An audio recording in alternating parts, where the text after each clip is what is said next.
Hello, everyone. Welcome to the U.S. Immigration News.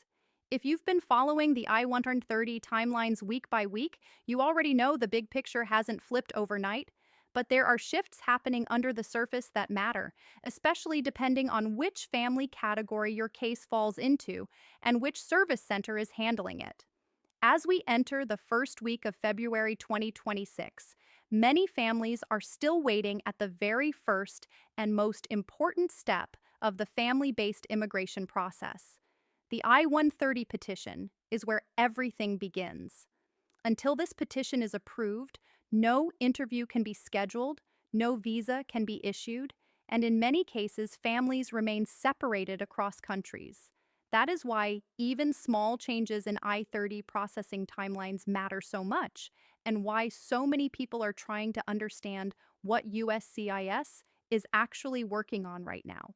Today, we are bringing you a clear and current update on I-130 processing timelines as of the first week of February 2026, with a focus on all 6 I-130 family categories and how processing times vary across major USCIS service centers. This is not about predictions. This is about what USCIS is currently showing, how cases are actually moving, and how to interpret those timelines realistically. If you are interested in this topic, please stay tuned until the end of the video. If you are liking this video, please hit the bell button, subscribe, and like it so that you may get updates straight to your smartphone. Now, let's get into the video. To start, it's important to understand how USCIS reports I-130 processing times. USCIS does not publish one single timeline for all I-30 petitions.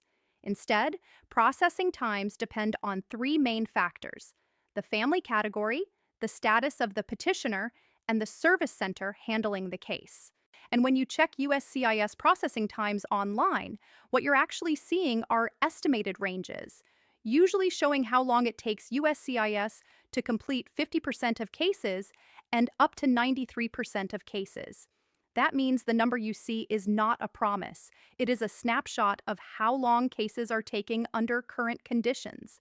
Let's now go through each I-130 category one by one and explain what USCIS is currently showing as of early February 2026, along with how service center differences come into play. We'll start with immediate relatives of U.S. citizens because these are the most common I-130 filings and often the most closely watched. This category includes spouses of U.S. citizens, unmarried children under 21 of U.S. citizens, and parents of U.S. citizens who are over 21. These cases are not subject to annual visa caps, which means once the I-130 is approved, the case can move forward without waiting for a visa number.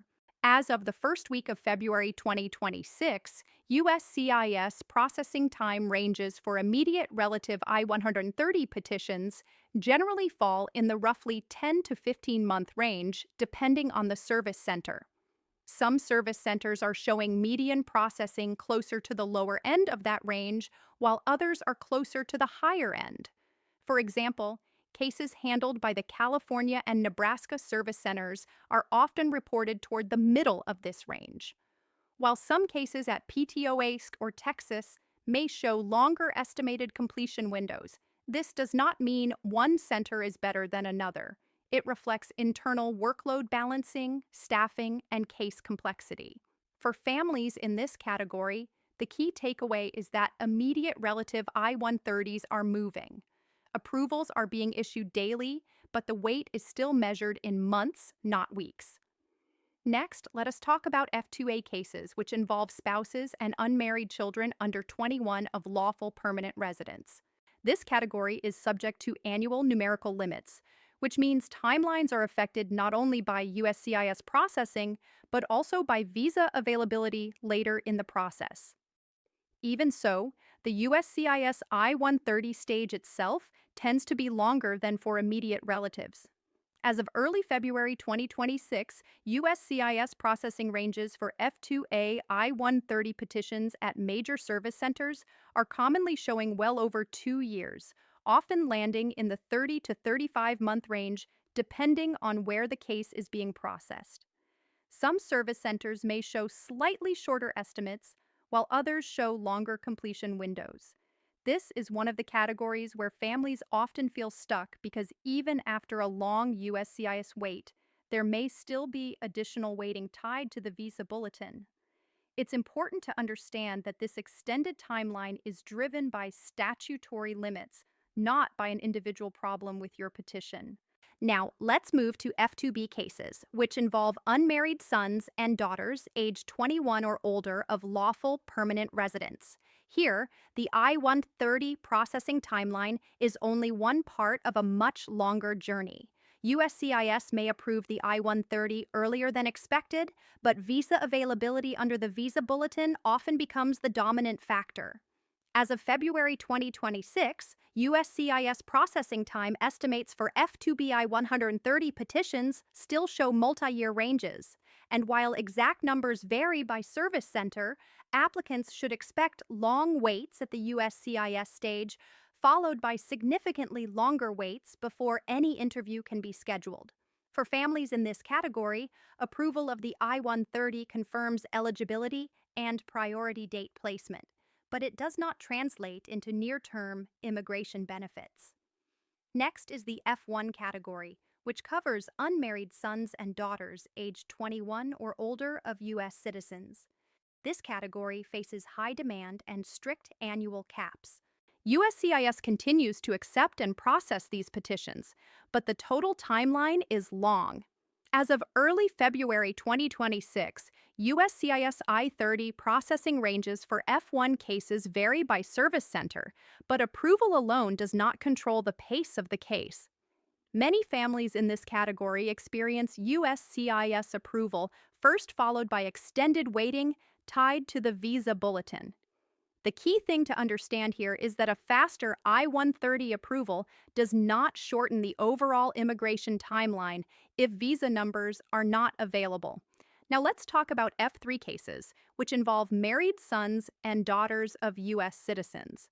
This is another heavily backlogged category.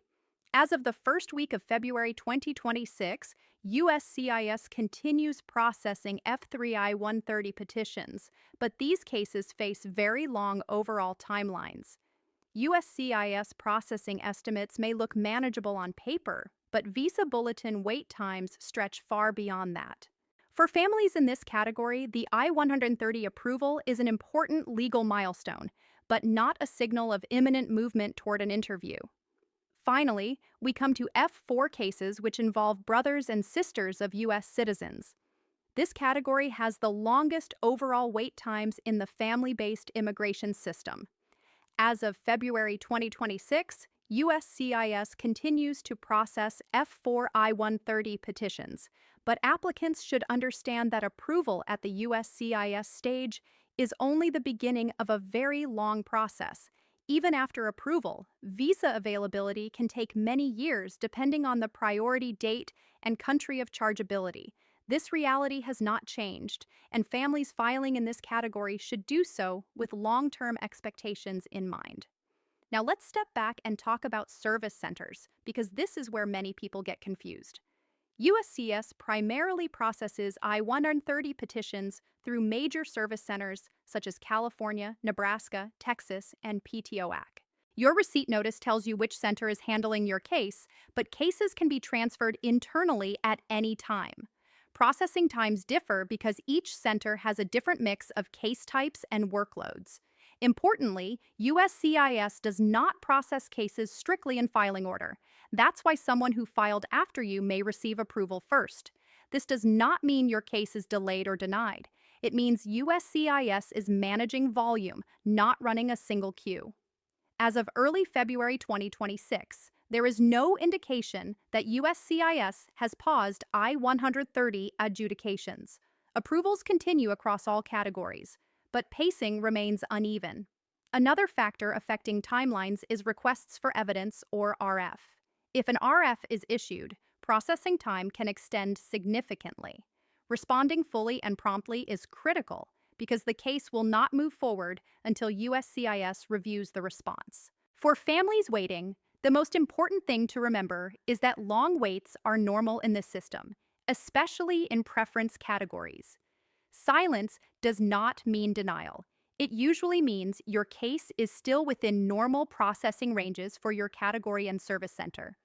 As of the first week of February 2026, the overall picture for I-130 processing is this. USCIS is actively adjudicating petitions. Immediate relatives are generally moving faster than preference categories, and service center variation continues to shape individual timelines. Understanding where your case fits within these categories can help set realistic expectations and reduce unnecessary stress during the wait. We will continue tracking USCIS processing trends, service center workload shifts, and policy updates that could affect I-130 timelines, and we'll keep explaining what those changes actually mean for families navigating this process. That's all we have for this bulletin. The U.S. Immigration Hub channel provides all necessary visa information and procedures for your U.S. immigration journey. It is important to understand United States immigration processing steps, visa application requirements, processing times, forms, fees, and more. But we will continue to provide all information about U.S. visitor visas, such as B1 and B2, work visas such as L1A, L1B, and H1B, student visas, green cards, immigrant visas, EB1, EB2, EB3, EB4, and EB5, and family immigrant visas. Thank you for watching, and we'll see you in the next